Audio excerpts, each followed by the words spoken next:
So the first step is cleaning data. I'm using this Google Colab environment for cleaning the data using Python. So the first thing I have did is importing pandas library as PD, and then to clean the data, first we have to import the CSV file. So my CSV file is named weather updates, so I'm updating this CSV file and reading it, and the giving the name of the CSV file or the given the output data name as df, and printing the df, you'll get the data. So this is the data which is in the CSV file. So the first step that we have to do while cleaning is you have to correct the formats of everything in every column. So in the first column it is the date. So you can see even in the first two rows you can see the format is different from one to another, and we even don't know whether the dates in this date are correct or whether they are in correct range or out of range. So we have to clean all those things. So the first thing is changing format. So for changing format, I'm using this formula which is in pandas library, pd dot to date time. So I'm changing the date to date time format, and this errors equals to COE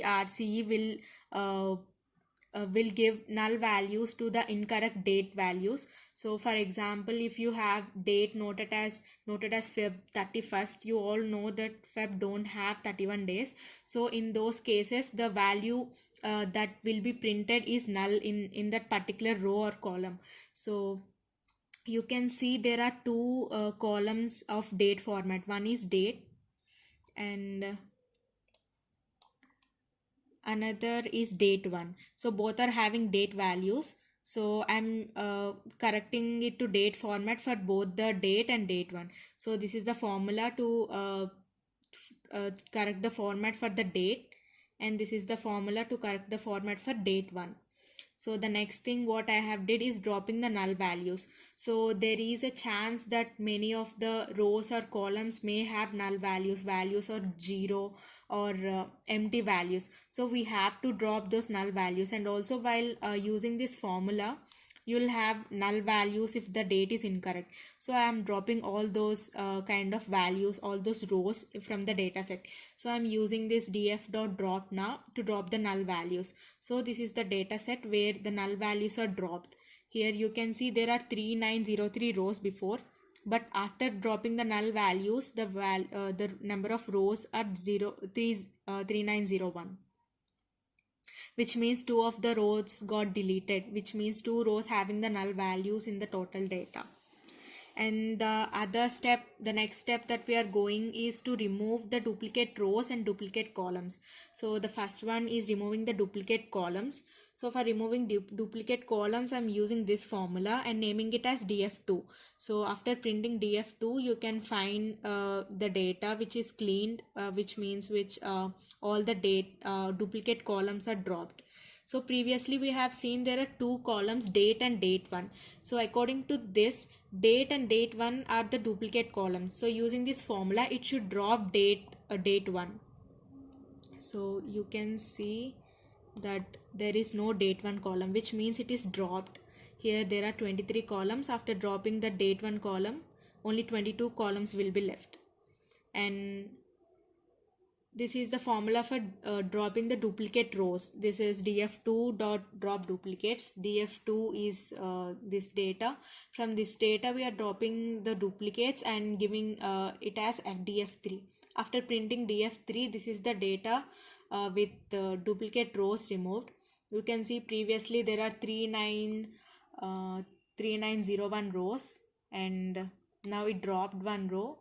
Now there are only 3900 rows. So after doing these steps, I'm converting this CSV df3 to a CSV file and importing this data into an Excel file.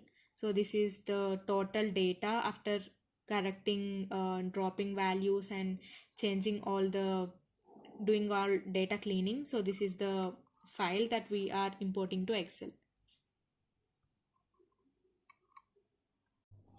So this is the imported data from Google Colab to Excel sheet. So first, this is the date that they have given in the data, and this column I have added it and corrected the date. So after filtering the date from older to newer using this filter option, you can see that the same date is repeated many times, which means they have said the data which they have given should contain the values of temperature, average humidity, and all these weather parameters from year 2022 to 2033. But you can see there are only 2022 year in each row, so you have to correct the date and increment every year by one. So for that I am using this Excel formula. First I have inserted a row and copied the first date to this row in date corrected column. So from second row I'm applying this formula. So if day of A2, this is the day of A2 is equals to day of B3, if day of this is the day of B3, if these two values are same, then you have to increment whether after incrementing from 2033, you can see that there is a change in date from 1 to 2.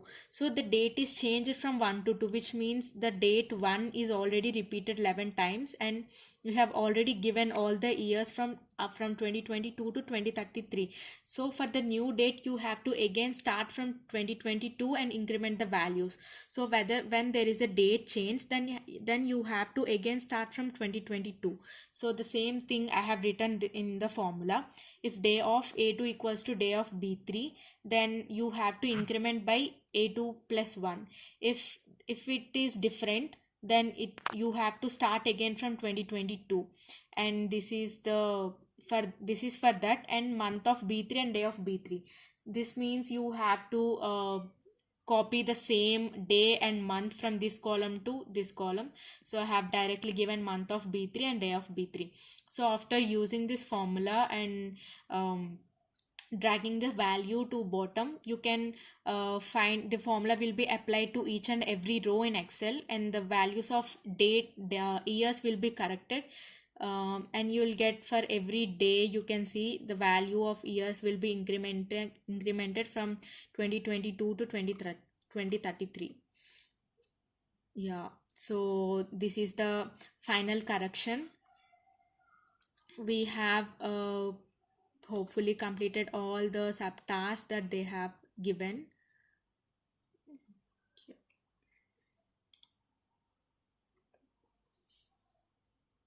So this subtask 1, correcting years for the given data set, we have corrected years now in Excel, and we have removed the duplicate rows and columns, and then encoding the data into suitable format. We have encoded the data into CSV from Google Colab and fixed few labels in the given data set.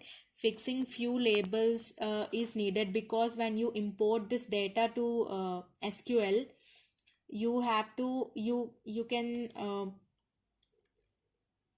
can find that this date is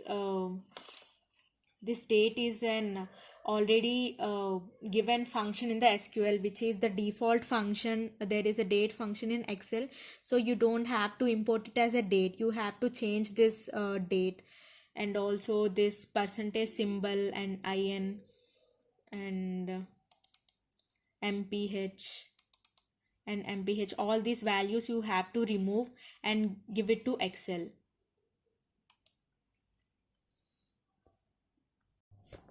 So this is the SQL workbench.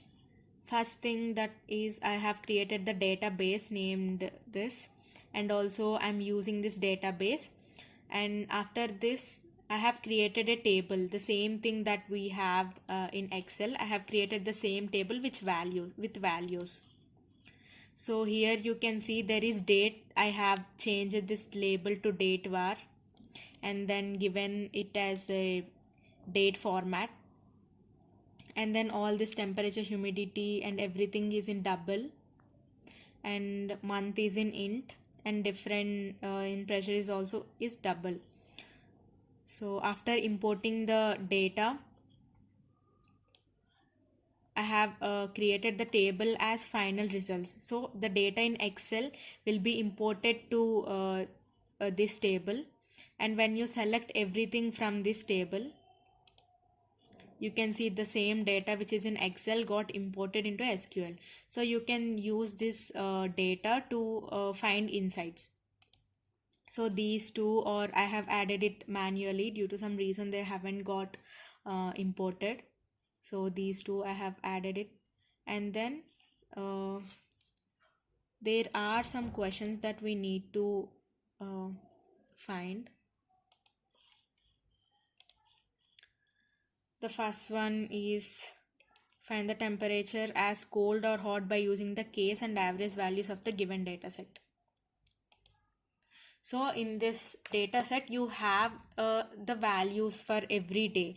Now we have to find whether the temperature is cold or hot based on the temperature value.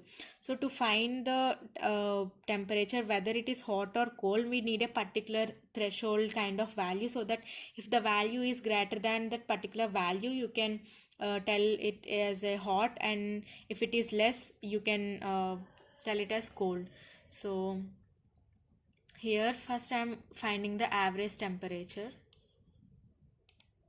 So you can see that the average temperature in all the days is 44.6 Celsius, sorry, Fahrenheit.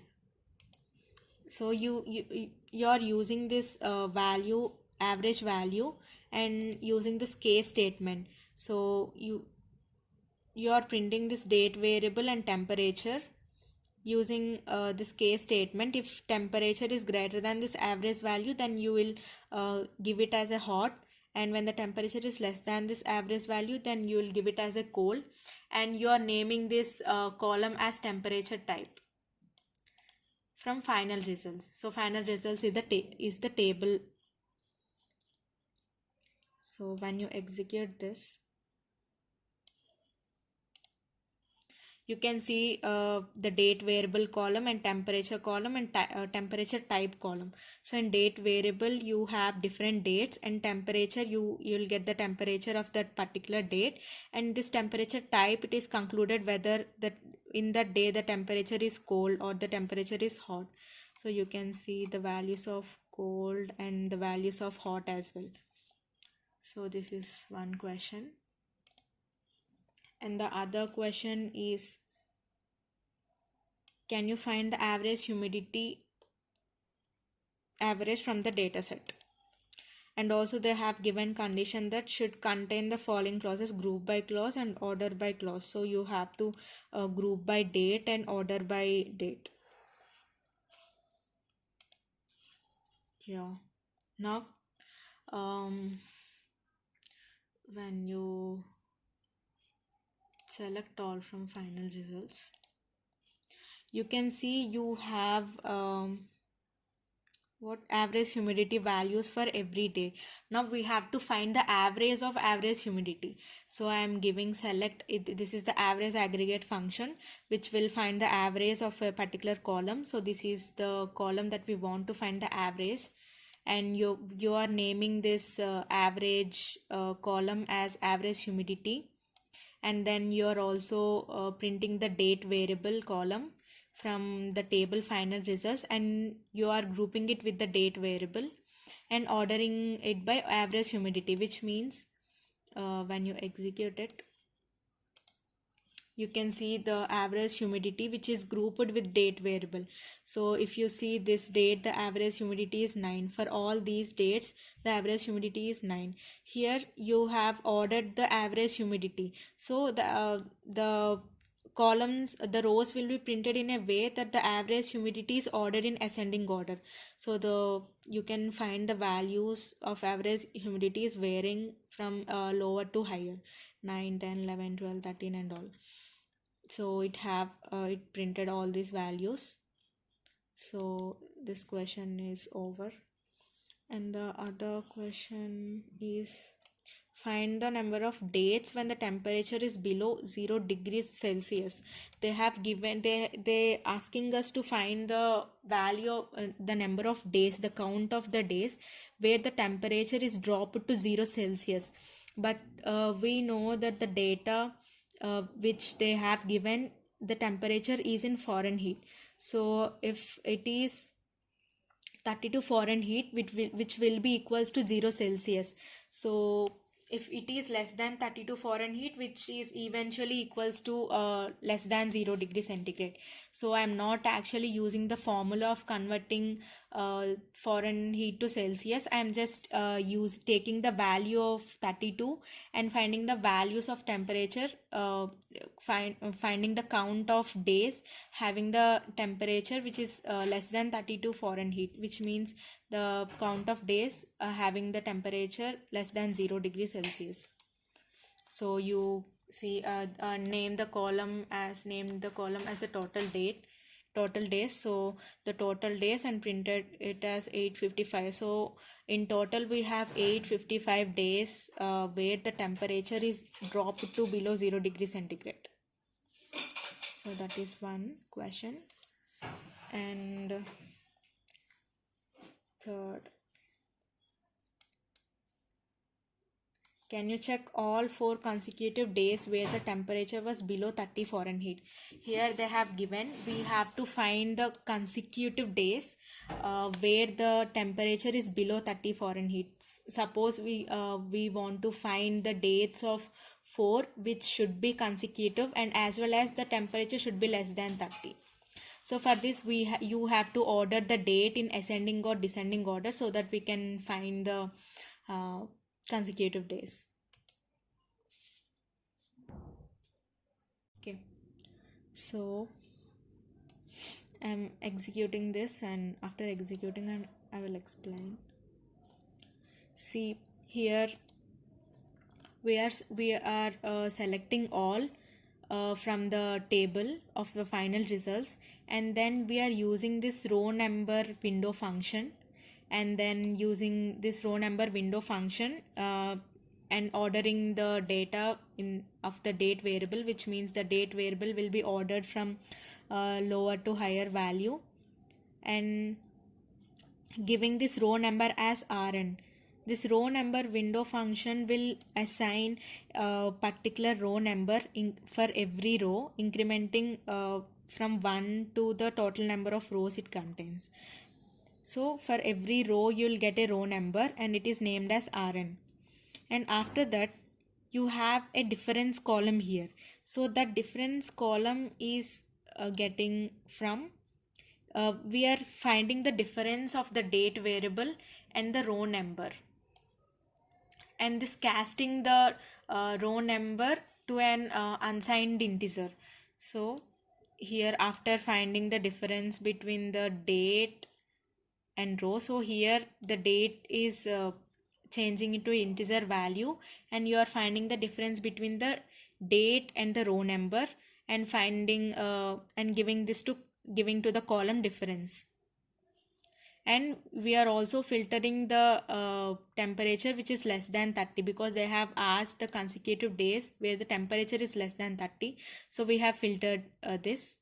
So we'll get this table from that. So now when you see it, the same number is repeated many times, which means all these days here having are consecutive. 3, 4, 5, 6 are consecutive, and 10, 12 are consecutive, and 25, 26, 27 are consecutive. So these consecutive dates will have same number in difference column. You can see here 3, 4, 5, 6 have same value, and again these 3 are same value, which means these 3 have the consecutive dates. 25, 26, 27 are consecutive dates. So from the difference table we found that consecutive days have the same number.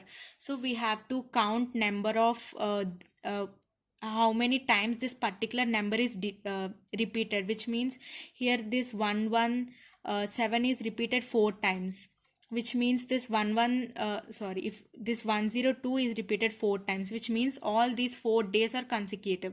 So counting each number, so we are counting each number. So how to count?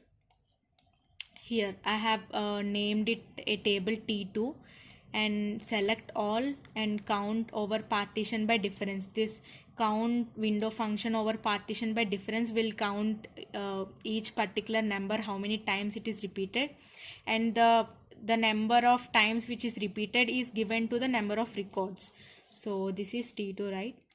So now I am printing this T2.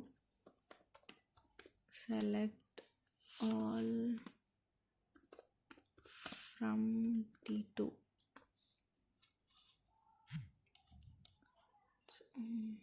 Yeah. Now if you execute it,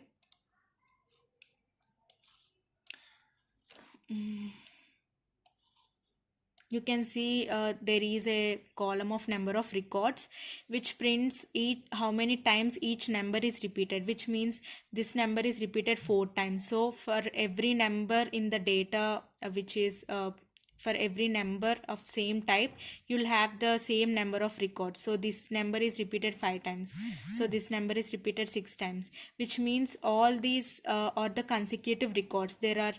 These are the 6 consecutive days, and these are the 3 consecutive days, and these are 2 consecutive days.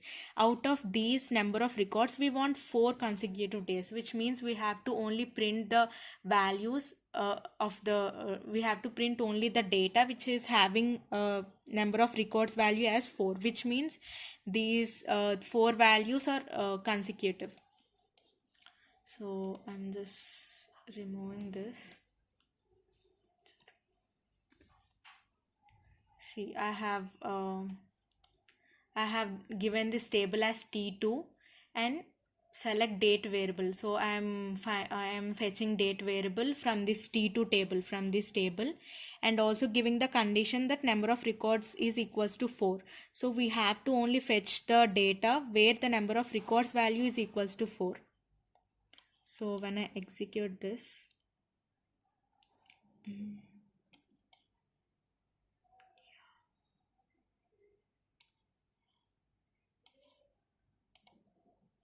see, you can see all these dates. These are the consecutive days where the temperature is dropped less than 30. So here 3, 4, 5, 6 are consecutive, which are the 4 consecutive days, and 14, 15, 16, 17 are 4 consecutive days, as well as 23, 24, 25, 26 are 4 consecutive days. So all these 4 consecutive dates are printed here. So this is one question. And this, use the group by clause on the date column and make a query to fetch details for average wind speed, which is now wind speed done in task 3. So this task 3 we have done now. From this task 3, from that table that we have got from task 3, we have to fetch the average wind speed of the table, and you have to group it by the date column. So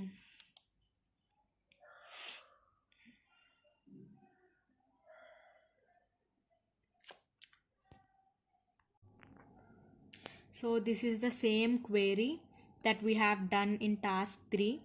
So I think I don't need to explain this again.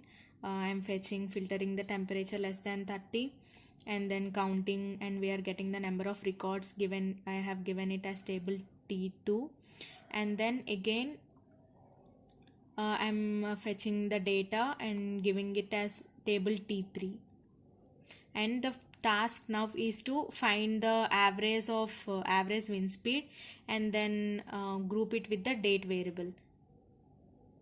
So yeah, when you execute it,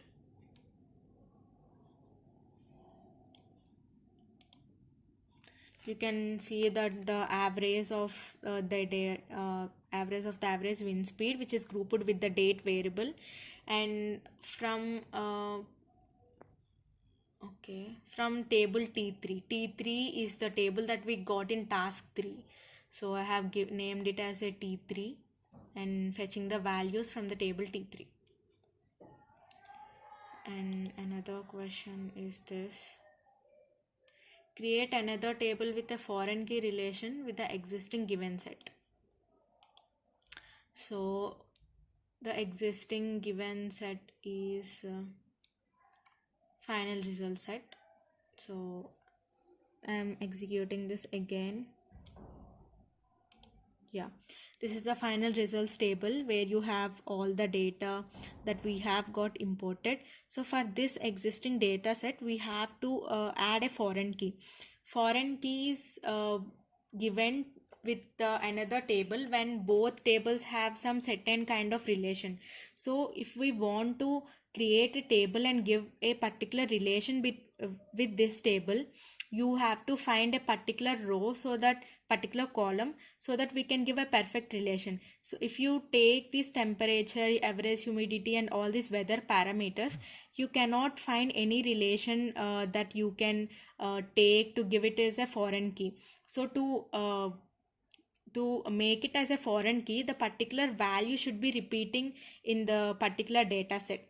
So all these values are not repeating. Every value is different from the other, and we cannot find any relation or build any relation with the other table. So to build a relation with other table, there is only one column that we can do with it. This is the month variable column.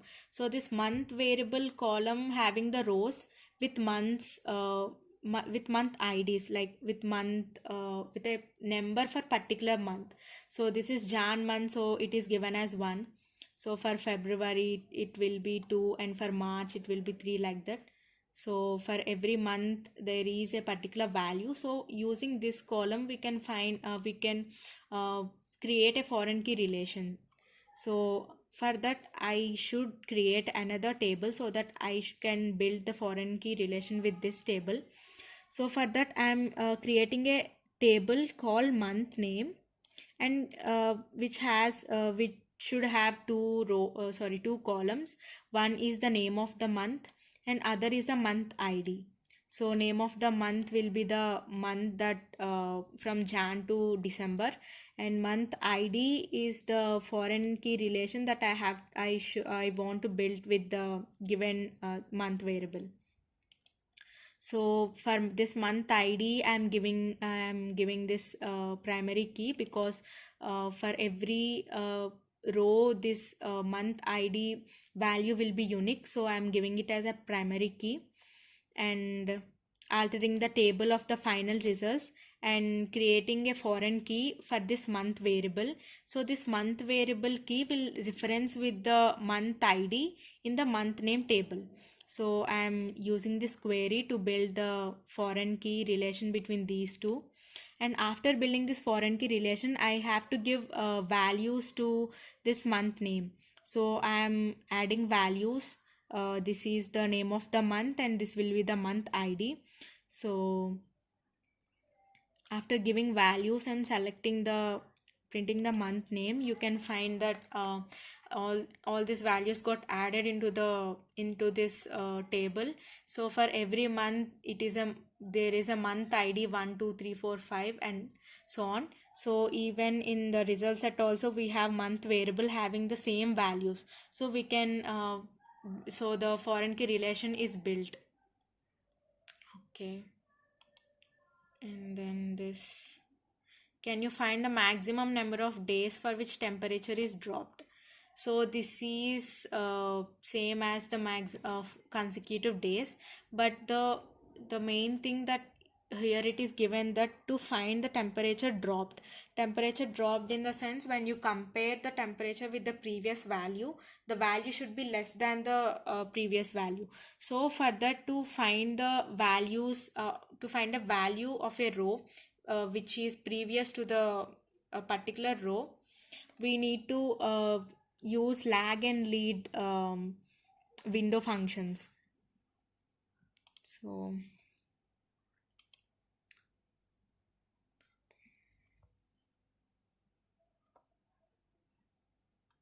average, not this, yeah, here.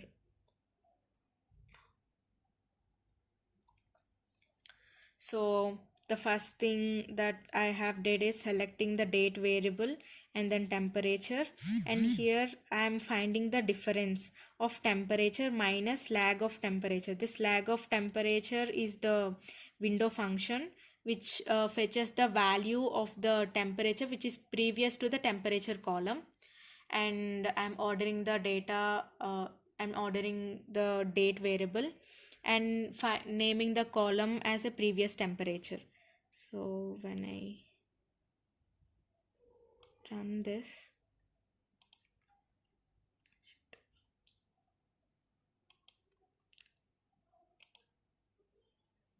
sorry.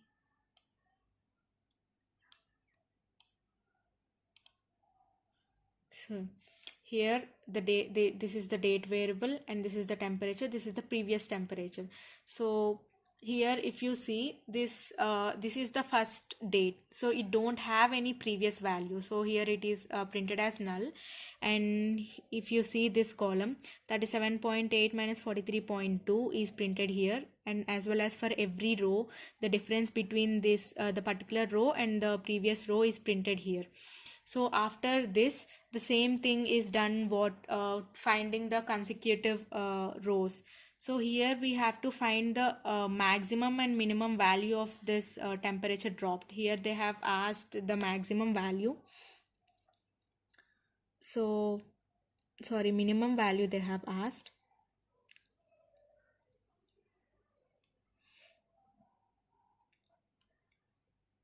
So the same thing that I have told before, for finding the consecutive days, we have to find the difference between, we have to create a new row number and find the difference between the day and the row number, and then again counting the number of records having this and finding the count and creating another column and importing all the values. So the same thing is did here.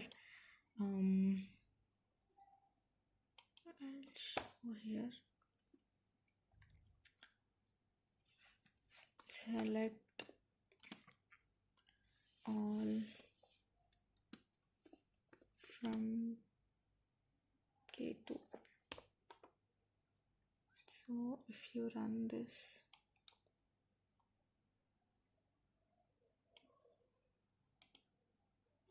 see here the same thing, I have given the row number and given the difference, then you'll have the same value, and we are counting this value and giving the name as the number of records. This I'm correcting it. So giving the number of records and giving the name of the table as K3. So you'll get the, I'll show you here. Select all from K3. So from here,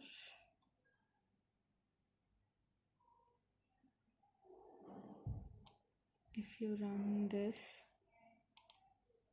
then you can see you can find the total number of records. How many times this number is repeating will be printed here, and from this we have to find the maximum and minimum number of days.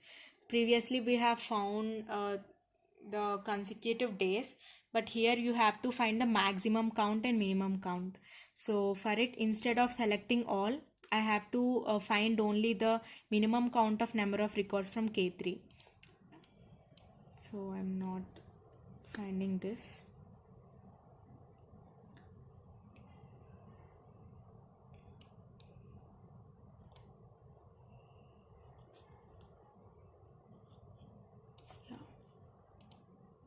See, if you see, the minimum count is only 1, so there is only one record which is repeated once, which is the minimum value of the drop temperature is only 1. Similarly, there is another question, finding the maximum, this is the minimum number, and there is another question to find the maximum number of days. So the same query is used, but instead of minimum you have to give maximum, so that the maximum count of the number of records or the maximum count of the number of days the temperature dropped will be printed. So yeah, if I run this,